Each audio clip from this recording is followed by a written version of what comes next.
जय श्री राम। मित्रों, आपका हमारे चैनल अस्तित्व स्पिरिचुअल सीक्रेट्स में हार्दिक स्वागत है। दोस्तों, हम जानते हैं कि भगवान को लाख चढ़ावा चढ़ा लो, लाख तरीकों से मनाने की कोशिश कर लो, अगर जीव के मन में प्रेम भाव नहीं है तो सब व्यर्थ है। भगवान तो प्रेम रूपी डोरी से भक्त से जुड़े हुए हैं। अगर कोई अनजाने में भी उससे अपना नाता जोड़ ले, चाहे वो किसी भी रूप में हो, भक्ति पाप पुण्य लोभ लालच अपमान तिरस्कार इन सब से परे है। इसमें अपना दिमाग नहीं चलाया जाता, बस सब कुछ उस ऊपर वाले पर छोड़ दिया जाता है, क्योंकि जब तक हम हाथ पैर मारते हैं उसकी कृपा नहीं होती, और जब हम अपना मैं छोड़कर उसकी शरण में जाते हैं तो वो हमें अवश्य स्वीकार करते हैं। एक हाथ बढ़ाएंगे, वो 10 हाथ बढ़ाकर अपनी शरण में ले लेंगे। ऐसी ही एक सच्ची कहानी हम आपको आज सुनाने जा रहे हैं, जिसमें व्यक्ति अपनी सरलता के कारण भगवान को भा गया और वह स्वयं उसके पास चले आते हैं। तो चलिए मित्रों, आज की सत्य कथा को शुरू करते हैं। ऐसी ही रोचक कथाओं के लिए हमारे चैनल को सब्सक्राइब करें, बेल आइकन को दबाएं और कमेंट करना न भूलें। धन्यवाद। जीवन नाम का व्यक्ति था, खाने का शौकीन था, खूब खाता पड़ा रहता। अब घर वाले भी परेशान हो गए, उसे घर से निकाल दिया कि पूरे दिन खाता रहता है, काम धाम कुछ करता नहीं, जहाँ खाता है वहीं लुढ़क जाता है, निकल जाओ यहाँ से।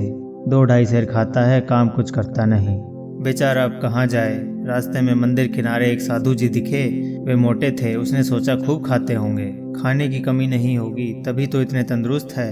उनके पास जीवन जाता है तो देखता है उनके तो चेले भी इतने ही तंदुरुस्त हैं। तो वो बोला, महाराज हमको भी चेला बना लो। साधु जी ने कहा ठीक है। अब उसे मंत्र दे दिया, तुलसी माला दे दी, नाम रख दिया। अब उसने पूछा, महाराज जी क्या करना होगा? साधु जी बोले, काम कुछ नहीं, बस भगवान की पूजा अर्चना में खड़े रहा करो, राम राम किया करो। जीवन बोला, और भोजन महाराज? साधु बोले, सुबह शाम भरपेट मिलेगा। जीवन बोला, बस 2 वक्त? महात्मा जी बोले, 2 वक्त का अगर कम पड़ता है तो तुम 4 वक्त खा लिया करो। जीवन ने सोचा, ये तो बहुत अच्छा है, कुछ करना नहीं और खूब खा सकते हैं। अब वो वहीं रह गया। एक दिन सवेरे से कुछ बना ही नहीं, भंडार में सारे चूल्हे ठंडे पड़े। बोले, महाराज आज कुछ बन नहीं रहा है। साधु बोले, आज एकादशी है। तो जीवन बोला, एकादशी मतलब? महात्मा बोले, मतलब आज ना कुछ बनेगा ना कुछ मिलेगा। तो वो बोला, क्या हमको भी नहीं मिलेगा? साधु बोले, हाँ तुम्हें भी नहीं मिलेगा। जीवन बोला, महाराज जी अगर मेरी एकादशी आज कराई तो द्वादशी तो मैं देख ही नहीं पाऊंगा, आज ही परलोक सिधार जाऊंगा। महात्मा बोले, भाई बहुत कठिनाई है। जीवन बोला, मैं भोजन के बिना नहीं रह पाऊंगा महाराज। महाराज जी बोले, तुम बना लोगे? अब मरता क्या नहीं करता। बना लूंगा महाराज जी, हम सब बना लेंगे। महात्मा बोले, जाओ भंडार से सामग्री ले लो। अब उसने 2.5 सेर आटा, नमक मिर्च मसाले जो कुछ था सब ले लिया। महात्मा बोले, अब तुम वैष्णव हो गए हो, वैसे तो नहीं बनाना चाहिए, लेकिन चलो प्रसाद बुद्धि से ग्रहण करना, भगवान को पहले भोग लगाना फिर खाना। जीवन बोला, ठीक है महाराज।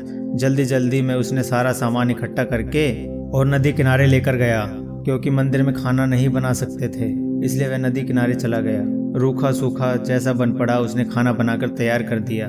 खाना बनाते बनाते उसे जोरों की भूख लगने लगी, पर उसे याद आया कि गुरुजी ने कहा था कि खाना बनने के बाद प्रभु को भोग जरूर लगाना। अब खाना बना नहीं कि वह भगवान को पुकारने लगा कि भगवान आइए और खाना खा लीजिए। खाना तैयार है। भगवान को भोग लगाने के लिए भगवान को बार बार बुलाने लगा, पर भगवान नहीं आए। उसने कई बार बुलाया, फिर भी भगवान नहीं आए। उसे भूख लगने लगी। अब प्रभु की मूर्ति की तरफ देख ले और खाने की तरफ देख ले, प्रभु की मूर्ति की तरफ देख ले और खाने की तरफ देख ले। जीवन दुखी हो गया। जीवन दुखी मन से कहने लगा, प्रभु आप इसलिए नहीं आ रहे ना, क्योंकि मैंने आज कोई 56 भोग नहीं, रूखा सूखा खाना बनाया है और पीने के लिए नदी का पानी है। मंदिर में तो आपको 56 भोग मिल जाया करते थे, यहाँ आपको कुछ नहीं मिलेगा, आप इसलिए नहीं आ रहे। इस पर भगवान उसके इसी भोलेपन पर रिझ गए और तुरंत उसके पास आ गए। पर वो अकेले नहीं आए, सीता जी को साथ में लेकर आए। भगवान को देखकर जीवन बहुत खुश हुआ, पर सीता जी को देखकर उसके मन में शंका आई कि अब खाना बांटना पड़ेगा। गुरुजी ने तो कहा था कि एक भगवान आएंगे, यहाँ तो 2-2 आ गए, मेरे लिए खाना कम पड़ जाएगा। अब कभी भगवान की तरफ देखे, कभी रोटियों की तरफ देखे। भगवान बोले, क्या सोच रहे हो जीवन? जीवन बोला, प्रभु हमने तो आप ही को बुलाया था, माता भी साथ आ गई, चलो अब आ ही गए हो तो भोजन ग्रहण कीजिए।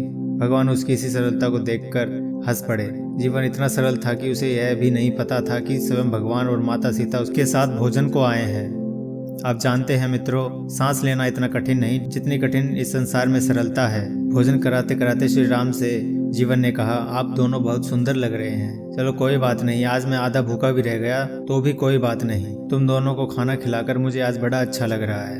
अब मैं समझ गया कि आप 2 आते हो, इसलिए मैं पहले ही 2 का खाना बना के रखूंगा। इस पर जीवन एक विनती भी करने लगा कि प्रभु अगली बार जल्दी आ जाना, इतना विलम्ब मत करना।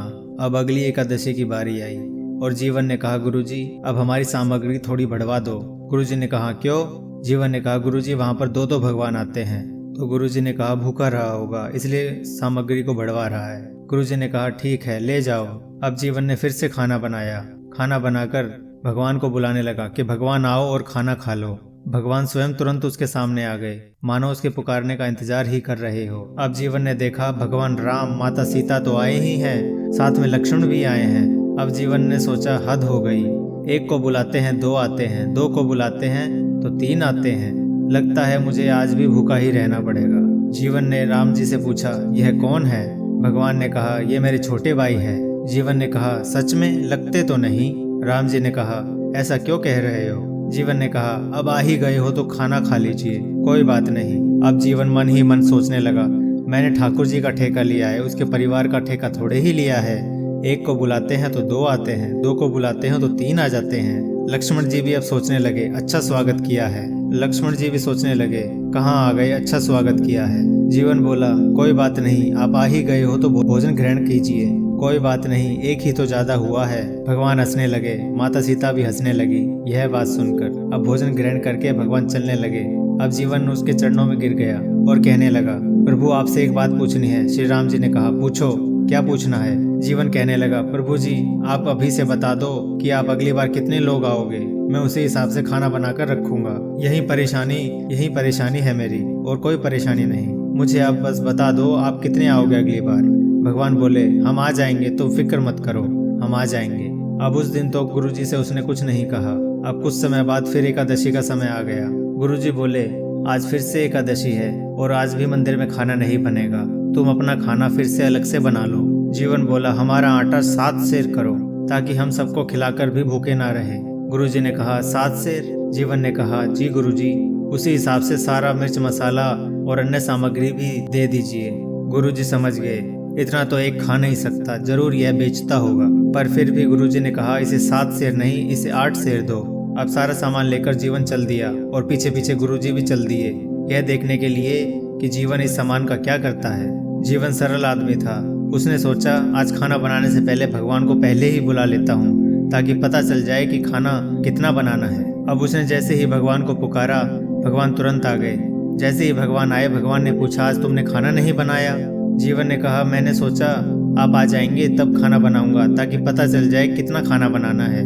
पर जीवन क्या देखता है कि जब जंगल में भक्तों ने कीनी प्रेम पुकार, तब क्षण में प्रकट हुए दिव्य राम दरबार। अर्थात जीवन ने भगवान को पुकारा तो भगवान श्री राम, लक्ष्मण, सीता मैया, शत्रुघ्न, हनुमान जी सब आ गए। जीवन ने बोला, जय हो जय हो। लेकिन एक बात सुन लो, 1 को बुलाया तो 2 आए, 2 को बुलाया तो 3 आए, और 3 को बुलाया तो सारे ही आ गए। ये तो हद ही हो गई। लेकिन हमारी बात भी सुन लो, आज हमने भोजन बनाया ही नहीं, क्योंकि आज हमें मिलेगा ही नहीं, तब बनाने से क्या लाभ, आप ही बनाओ और आप ही खाओ। भगवान हंसने लगे। जीवन कहने लगा, प्रभु हंसने से काम नहीं चलेगा, अब तो खाना बनाइए और खाइए। भगवान बोले, आज भक्त की इच्छा है कि हम खाना बनाएं, तो चलो आज हम ही खाना बनाते हैं। अब देखो कितनी विचित्र अवस्था है। हनुमान जी भंडारा संभालने लगे, शत्रुघ्न झाड़ू लगाने लगे। जैसे ही माता सीता स्वयं खाना बनाने लगी, अनेक सिद्ध महात्मा पुरुष प्रसाद ग्रहण करने के लिए वहां आ गए। जीवन तो एक पेड़ के नीचे आंखें बंद करके बैठा हुआ था। उन महात्माओं में से एक महात्मा ने जीवन से पूछा, अरे बालक कैसे सो रहा है? जीवन बोला, आज मुझे कुछ मिलने वाला ही नहीं है खाने में, तो मैंने सोचा आराम ही कर लेता हूँ। अब उसने आंखें खोलकर जैसे ही महात्मा को देखा, उसने देखा महात्मा के पीछे भी कई महात्मा खड़े हुए हैं। जीवन ने सोचा, आज तो मुझे वैसे ही कुछ नहीं मिलने वाला था, लो और भी आ गए, अब तो सच में ही कुछ नहीं मिलने वाला। गुरुजी यह सब पेड़ के पीछे होकर देख रहे थे। उसने देखा सामग्री रखी हुई है और जीवन सिर्फ आराम कर रहा है। गुरुजी ने कहा, जीवन आज खाना नहीं खाना क्या, आराम क्यों कर रहे हो? जीवन बोला, गुरुजी आप भी सही हो, देखो कितने पीछे लगा दिए, आज तो मैं भूखा ही रह गया। गुरुजी बोले, हमें तो कोई नहीं दिख रहा, तुम किसकी बात कर रहे हो? भगवान यह सब देखकर हंसने लगे। जीवन कहने लगा, वाह प्रभु, हमारी एकादशी भी करवा दी और गुरुजी को भी नहीं दिख रहे, उन्हें भी दर्शन दो। भगवान बोले, हम उनको दिखाई नहीं देंगे, हम तो केवल तुम्हें ही दिखाई देंगे। जीवन कहने लगा, प्रभु वह हमारे गुरुजी हैं, हम तो कुछ नहीं जानते, वह सब कुछ जानते हैं, इतने महान हैं। भगवान ने कहा, हम सब जानते हैं, इसमें कोई संदेह नहीं, तुम्हारे गुरुजी बहुत महान है, तुम्हारे गुरु बहुत योग्य विद्वान है, फिर भी हम उन्हें नहीं दिखाई देंगे, हम केवल तुम्हें ही दिखाई देंगे। इस पर जीवन जिद करने लगा। जीवन की जिद के आगे प्रभु ने हार मान ली और साक्षात गुरुजी को दर्शन दिए। गुरुजी उनके चरणों में गिरकर दंडवत प्रणाम करने लगे और कहने लगे, जीवन धन्य है वो माता पिता जिन्होंने तुझे जन्म दिया।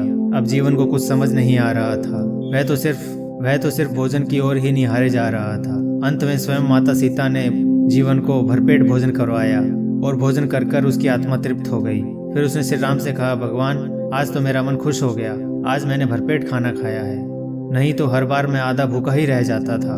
अब अंत में श्री राम, माता सीता, लक्ष्मण, हनुमान जी और अन्य महात्मा पुरुष हंसने लगे और हंसते हंसते अंतर ध्यान हो गए। तो मित्रों, आपने देखा कैसे भगवान भक्त की सरलता को देख लेते हैं और उसे साक्षात दर्शन देते हैं। कई लोग लाख हवन चढ़ावा, पूजा अर्चना करवा ले, फिर भी उन्हें प्रसन्न नहीं कर पाते, पर एक मन की सरलता ही है जो उन्हें आसानी से पा लेती है। तो चलिए मित्रों, आज के लिए इतना ही। कल फिर मिलेंगे एक रोचक कहानी के साथ। तब तक के लिए जय श्री राम।